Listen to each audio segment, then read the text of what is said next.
Timnas Indonesia U22 yang diproyeksikan untuk SEA Games 2025 bakal menghadapi Timnas U22 Mali dalam pertandingan uji coba malam hari ini. Pelatih Indra Syafri yakin Garuda Muda bakal mendapat pelajaran berharga untuk menghadapi SEA Games dan mempertahankan medali emas sepak bola. Pelatih Indra Syafri akan memanfaatkan uji coba melawan Mali untuk membangun chemistry tim. Indra menyeleksi 30 pemain yang nantinya bakal dikerucutkan menjadi 23 orang menghadapi SEA Games. Timnas U23 U22 maksud saya juga menunggu upaya PSSI bisa menghadirkan Marcelino Ferdinand dan Adrian Wibowo yang berkarir di luar negeri. Ia bilang Garuda Muda perlu uji coba melawan tim yang levelnya di bawah, seimbang, serta lebih tinggi. Indra menganggap Mali adalah lawan yang levelnya lebih tinggi sehingga timnas akan mendapat pelajaran berharga. Dan kami menganggap dengan Mali, kalau kita bicara ranking, tentu mereka lebih di atas kita. Dan kami menganggap ini adalah pertandingan uji coba yang mungkin levelnya sedikit lebih berat. Dan kami memang menginginkan itu, bagaimana respon-respon para pemain dengan situasi-situasi yang dilakukan oleh tim yang kualitasnya bagus. Di tengah persiapan Timnas U22 kontra Mali, PSSI menyebut nama pelatih baru Timnas Senior belum juga diputuskan. Saat ini sudah ada 5 nama yang dipertimbangkan dan bakal diputuskan dalam rapat komite eksekutif PSSI.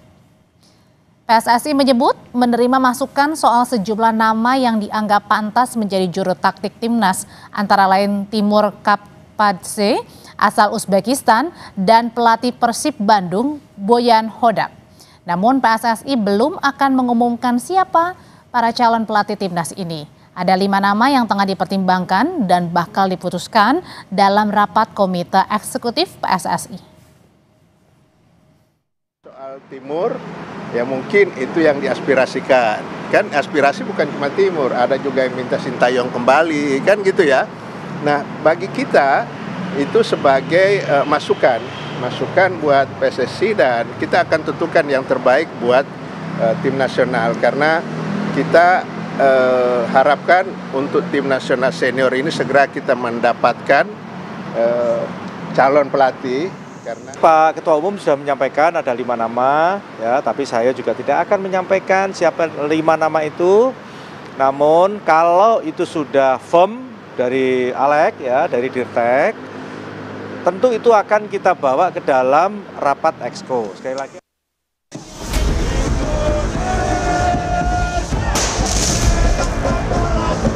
Kawasan Gelora Bung Karno Jumat sore lalu didatangi kelompok supporter fanatik Timnas Ultras Garuda. Bukan untuk mendukung laga Timnas, tapi untuk menyampaikan aspirasi di kantor PSSI soal kondisi sepak bola nasional. Suasana kekecewaan terkait kegagalan Timnas lolos ke Piala Dunia 2026 masih terasa. Dalam unjuk rasa ini, massa meminta revolusi total PSSI.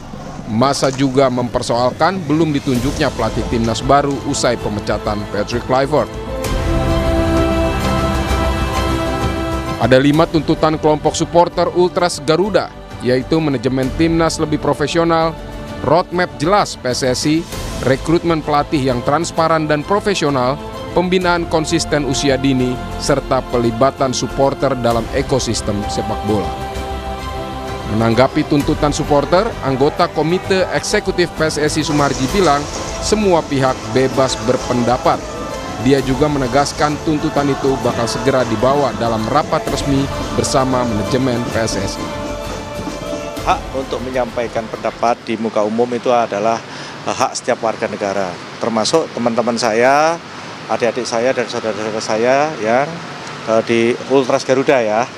Jadi penyampaian rekan-rekan semua tentu saya juga bisa melihat, dan banyak sekali yang mengirim baik itu foto, video ke saya, apa yang menjadi tuntutan daripada teman-teman semua. Semua akan kita tampung dan semuanya kami mendengarkan, dan pasti ini akan menjadikan pembahasan di internal kami di PSSI. PSSI saat ini belum memilih pelatih baru pengganti Kluivert untuk menangani timnas senior. Akibatnya PSSI pun memutuskan tidak ada agenda FIFA Matchday untuk timnas senior yang seharusnya berlaga 15 dan 18 November. Sebagai penggantinya, timnas U22 yang disiapkan untuk berlaga di SEA Games akan bertanding menghadapi tim asal Afrika, Mali. Tim Liputan Kompas TV. Supporter Ultras Garuda yang setia mendukung timnas menuntut adanya revolusi total PSSI. Apakah tuntutan ini sudah tepat untuk perbaikan kondisi sepak bola Indonesia saat ini? Kita berbincang dengan Ketua Paguyuban Supporter Timnas Ignatius Indro. Selamat malam, Bung Indro. Selamat malam. Ada juga analis sepak bola Anton Sanjoyo. Bung Joy, selamat malam. Malam, Audrey. Saya mau ke Bung Indro dulu. Bung Indro, jadi sebenarnya sebelum kita berbincang, kami sebenarnya juga sudah berupaya menghubungi PSSI, tapi sampai dialog ini berlangsung, ini belum ada yang bersedia. Oke, Bung Indro, saya mau tanya dulu ke Anda. Bung Indro, sebenarnya apa sih yang menjadi puncak akhirnya Ultras Garuda ini menuntut adanya revolusi total PSSI? Iya, sebenarnya kan kemarin juga aksi yang dilakukan secara organik oleh Ultras Garuda ya. Ini bagaimana viral di medsos dan akhirnya mereka datang ke PSSI. Tuntutan dari teman-teman Ultras ini juga jelas ya, tapi saya melihat hal ini dikarenakan memang karena baru roadmap dikeluarkan oleh PSSI kemarin. Roadmap sepak bola Indonesia, bagaimana menjalankan percepatan perbaikan sepak bola Indonesia ini baru keluar kemarin. Nah ini yang saya pikir ini yang menjadi acuan bagaimana roadmap itu baru dikeluarkan, sementara Erick Thohir sendiri sudah berjalan berapa lama gitu ya, semenjak dia hanya bekerja sampai 2027, tapi roadmap sendiri baru dijalankan. Oke. Nah, roadmapnya keluar, bagaimana juga dengan blueprint, kan ini tergantung Dirtek sendiri, bagaimana mengeluarkan blueprint sepak bola setelah roadmap ini keluar. Nah ini yang menjadi acuan bahwa ketidakjelasan aturan-aturan tersebut yang membuat misalnya terjadi pergantian pelatih di tengah jalan, lalu juga akhirnya kita gagal masuk ke Piala Dunia. Ini kan juga menjadi bukti kemarahan dari masyarakat, sehingga kemarin itu memuncak pada kemarin. Sebenarnya itu bukan puncak, tapi ini saya pikir ini awal aksi-aksi yang akan dilakukan oleh teman-teman supporter. Bung Joy, ada 5 tuntutan dari Ultras Garuda. Salah satunya tadi yang disampaikan oleh Bung Joy adalah soal roadmap, kemudian juga manajemen timnas yang profesional, dan juga proses rekrutmen pelatih yang transparan dan profesional. Kita bahas dulu satu-satu. Kalau misalnya untuk manajemen timnas yang profesional, kenapa? Apa yang selama ini dirasakan oleh Ultras Garuda yang juga menjadi pendukung timnas Indonesia? Ya, ada yang salah di mana? Kalau dugaan saya soal manajemen itu soal pemecatan Sintayong yang di tengah jalan lah gitu kira-kira. Kemudian penunjukan Patrick Kluivert yang ternyata gagal. Mungkin kira-kira manajemen seperti itu, manajemen kompetisi juga karena masih banyak klub yang ngutang ke pemain dan macam-macam lah. Tapi memang manajemen profesional itu konteksnya luas. Tapi kalau saya berpendapat memang yang harus dituntut pertama kali, yang harus yang harus benar-benar diminta kepada PSSI adalah roadmap-nya. Karena roadmap itu kalau menurut saya, Erick Thohir berapa tahun sih? 2 tahun ya. 2 tahun jalan, hampir 3 tahun. Saya rasa memang belum ada roadmap yang betul-betul sebuah studi yang mengatakan bahwa Indonesia akan maju sebagai negara yang disegani dalam sepak bola itu dalam berapa tahun, langkah awalnya apa, kemudian apa yang akan dibuat. Jadi peta jalan itu jelas, mau startnya dari mana. Peta jalan itu kalau menurut saya sekarang yang dikatakan Erick Thohir lah, Arya Sinulinga lah, Pak Marji lah, itu peta jalan yang semau-maunya mereka aja bilang kita nggak target 2026 kok, kita targetnya 2030. Besok-besok dibilang lagi kita targetnya 2034. Jadi sebetulnya roadmap itu yang saya pikir sebagai peta jalan. Indonesia ini mau menjadi negara kuat sepak bola pada tahun 2050. Kita akan mulai dengan apa? Misalnya, Apakah karena pembuatan roadmap itu saking susahnya makanya susah, betul. Roadmap itu bukan hal yang mudah. Oleh sebab itu 2 tahun ini sebetulnya harusnya sudah ada kalau di awal kepemimpinan Erick Thohir memang dia mau meletakkan batu fondasi persepak bola nasional. Tapi kan nggak ada sampai sekarang. Dia selalu bilang saya pernah presentasi di FIFA soal roadmap. Barangnya mana? Kita tidak pernah lihat. Oke, kalau itu gitu sebetulnya. Bung Joy melihatnya kenapa nih? Ada apa dengan Pak Erick? Apakah mungkin karena Pak Erick banyak sekali jabatannya jadi mungkin tidak kurang fokus begitu? Nggak, sebetulnya roadmap itu memang harus dibikin dalam hitungan bulan. Dan itu harus melakukan studi yang sangat intensif, pemikiran, mengumpulkan banyak pihak, think tanknya dikumpulkan, diskusi yang ketat, dibikinlah satu peta jalan yang betul-betul matang. Matang dalam arti bisa dilakukan. Kalau cuman bilang kita mau roadmapnya, kita mau tembus Piala Dunia 2034, dari mana jalannya? Dari mana mulanya? Kita akan step-stepnya seperti apa, kan nggak pernah jelas. Oke, kalau gitu pertanyaan selanjutnya adalah apakah susahnya membuat roadmap salah satunya juga disebabkan karena susahnya juga mencari pelatih yang tepat bagi timnas kita. Usai jeda ya Bapak-Bapak, tetap bersama kami di Sapa Indonesia Malam. Sebelum kita melanjutkan dialognya, kita akan pantau dulu situasi terkini jelang pertandingan Timnas Indonesia U22 lawan Mali U22. Kita tanyakan ke jurnalis Kompas TV Angga Nuriski di Stadion Pakansari Bogor, Jawa Barat. Angga, apa sebenarnya target pelatih Indra Syafri dalam pertandingan malam hari ini? Ya baik Audrey, meskipun pertandingan ini merupakan pertandingan yang digelar di periode FIFA Matchday begitu, namun pertandingan ini bisa dikategorikan Tier 2 begitu. Seperti yang disampaikan oleh Ketua Badan Tim Nasional Sumarji ketika sesi latihan bahwa pertandingan ini merupakan Tier 2 yang artinya tidak ada poin FIFA yang diperbutkan dan tidak mempengaruhi ranking FIFA begitu. Ini juga sejalan dengan apa yang diinginkan pelatih Timnas U22 Indra Syafri yang memang mempersiapkan tim untuk proyeksi SEA Games 2025. Seperti kita ketahui bahwa Indonesia merupakan juara bertahan di SEA Games pada saat itu di Kamboja dan menargetkan untuk kembali mempertahankan gelar juara di Thailand.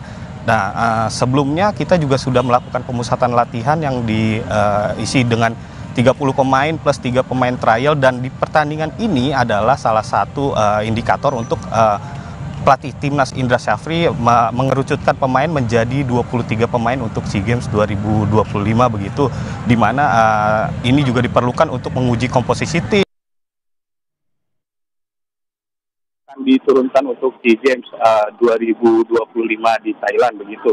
Dan seperti kita ketahui bahwa pertandingan melawan Mali juga digelar selama 2 kali, yakni yang pertama malam ini